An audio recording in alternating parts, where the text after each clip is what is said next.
Baik, Assalamualaikum warahmatullahi wabarakatuh. Di sini kami dari kelompok 5 akan mempresentasikan proyek mata kuliah arsitektur komputer dan sistem operasi kami tentang Docker. Di sini terlihat masih belum ada kontainer yang ada. Ini masih kontainer default karena kita belum membuat kontainer. Dan di sini kami ada beberapa image seperti Mongo, Nginx, Postgres, dan juga PG-admin. Selanjutnya akan lanjut ke bagian kodenya. Nah, ini untuk bagian kodenya.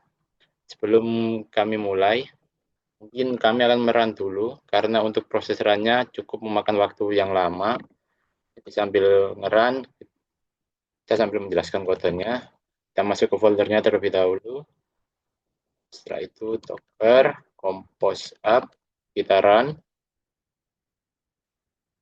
Oke, sambil menjelaskan.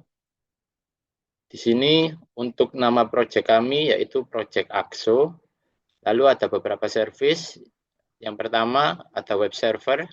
Di sini untuk web server, untuk container name-nya kita kasih nama Nginx. Lalu di sini kita memakai image Nginx versi Alpine. Selanjutnya ada ports. Jadi untuk ports kontainer ini kita kasih menjadi 80 supaya bisa dihubungkan dengan ports 8080 supaya bisa diakses dari luar. Selanjutnya ada config. Jadi config ini untuk konfigurasi. Ini untuk source-nya HTML config 1. Untuk targetnya ini di index.html, lalu ada source HTML config 2, dan targetnya di coba.html. Nanti akan dijelaskan lebih lanjut di bagian bawah. Selanjutnya ada deploy. Deploy lalu ada resource. Resource ini sumber daya yang kita miliki dan juga ada limit atau batasnya. Lalu ada CPU 0,5. Jadi di sini kita mengatur untuk CPU-nya bisa digunakan setengahnya saja. Lalu ada memori 2 GB. Jadi untuk penggunaan RAM-nya maksimal 2 GB. Selanjutnya ada environment. INV sama dengan production. Jadi di sini kita membuat variabel untuk menunjukkan bahwa kontainer ini dalam mode produksi. Selanjutnya ada logging driver JSON file. Jadi di sini kita menggunakan driver log berbasis JSON file. Lalu ada beberapa opsinya seperti max size. Jadi untuk ukuran maksimalnya di sini per file adalah 10 MB. Lalu ada untuk max file. Jadi file maksimalnya yang bisa adalah 3. Lalu ada restart always. Jadi restart always ini digunakan apabila kontainer berhenti atau mengalami kesalahan. Kontainer nanti akan otomatis ke restart. Jadi itu untuk fungsi restartnya. Selanjutnya akan dilanjutkan oleh teman saya Ahmad Dhani. Baik, selanjutnya di service kedua yaitu eh, PostgreSQL yang dimana kita membuat nama kontainer dengan Postgres. Setelah itu ada image. Image ini digunakan untuk eh, menentukan image Docker yang digunakan untuk layanan tersebut. Kita menggunakan PostgreSQL dengan versi 17. Selanjutnya ada environment. Environment ini digunakan untuk mengatur variabel lingkungan atau variabel environment variabel untuk kontainernya tersebut. Dalam environment ini terdapat Postgres user, di mana nama pengguna default untuk PostgreSQL ini dalam kasus ini pengguna default adalah Postgres. Selanjutnya ada Postgres password, kata sandi untuk pengguna Postgres user.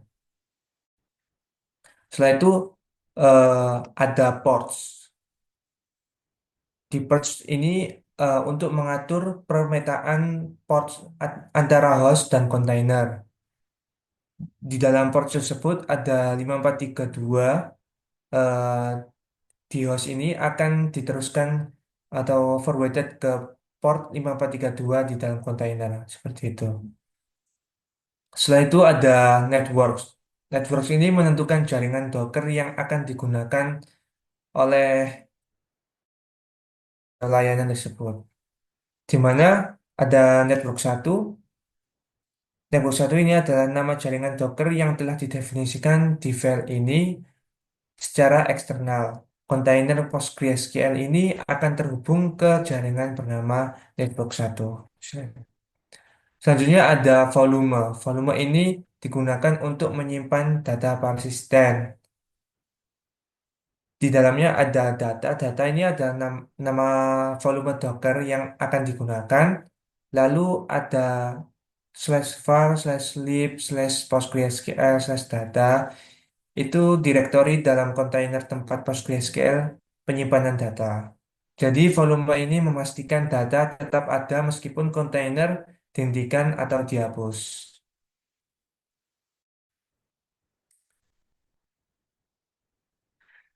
Selanjutnya eh, ada deploy.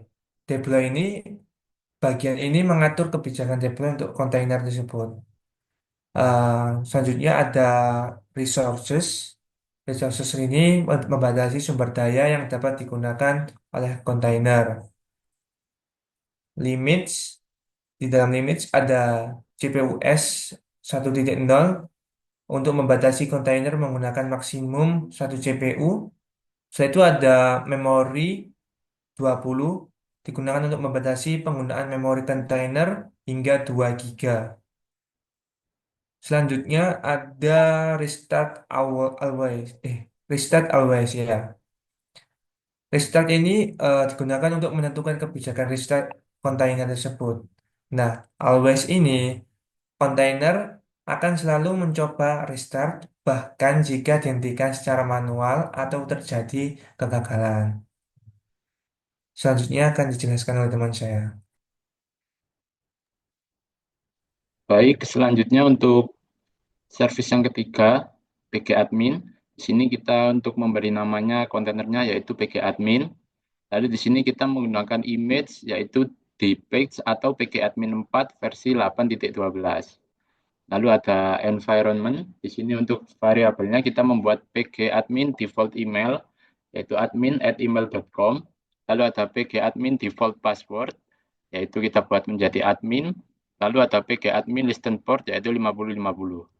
Untuk portnya sendiri untuk kontainer ini kita membuat menjadi 5050 supaya bisa dihubungkan dengan port luar.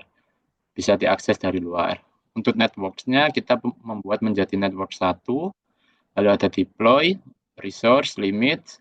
Untuk CPU-nya kita set menjadi 1, jadi bisa diakses dengan CPU maksimal 1, dan memori maksimal untuk RAM-nya kita bisa mengakses di 2 GB. Lalu ada login, untuk drivernya kita memakai driver JSON file, jadi untuk hasil driver lognya nanti ditaruh di file JSON. Untuk optionnya max size-nya atau ukuran maksimalnya yaitu 10 MB tiap file. Lalu untuk max filenya untuk maksimum filenya kita buat menjadi 3. Lalu ada restart always. Jadi ketika kontainer berhenti atau ada kesalahan, lalu itu akan kontainer otomatis merestart. Lalu di sini ada volumes dan ada didefinisikan sebagai data. Di sini digunakan untuk menyimpan data, khususnya data untuk Postgre. Lalu ada network 1 yang tadi. Sini kita memakai driver bertipe bridge. Dan setahu kami ini adalah tipe default dari Dockernya. Lalu ini ada config untuk konfigurasi Nginx tadi. Ada HTML config 1. Lalu untuk filenya index.html dan HTML config 2. Untuk filenya coba.html. Berikut adalah file dari HTML-nya. Ini untuk index HTML dan ini untuk coba.html. Nah, karena tadi kita sudah mencoba untuk run, ini untuk hasil run-nya, langsung saja kita coba akses dari Google Chrome.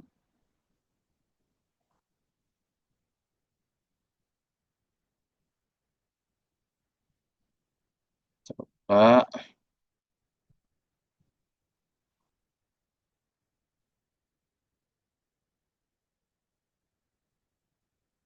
Nah, ini untuk tampilan Nginx-nya. Selamat datang di halaman kelompok 5, dan ini nama kelompok kita. Jadi kelompok kami sudah mengcustom sedikit untuk tampilan Nginx-nya. Lalu untuk halaman selanjutnya, nah ini yang bagian coba HTML-nya. Jadi ada terima kasih, kami sangat terbuka gitu gini-gini. Selanjutnya kita coba akses yang Postgre-nya.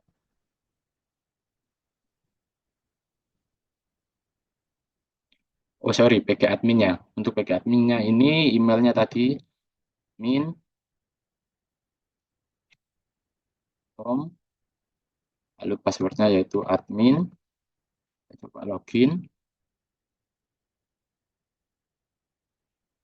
Nah, kita sudah terhubung dengan Postgre. Kita coba register dulu.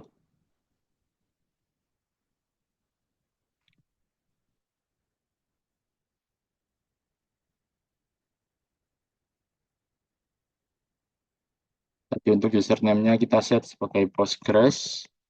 Juga passwordnya. Kita coba save. Nah, sini kita sudah terhubung dengan PostgreSQL. Sini kita lihat sudah ada database, lalu juga sudah ada SIM, tabel, dan lain sebagainya.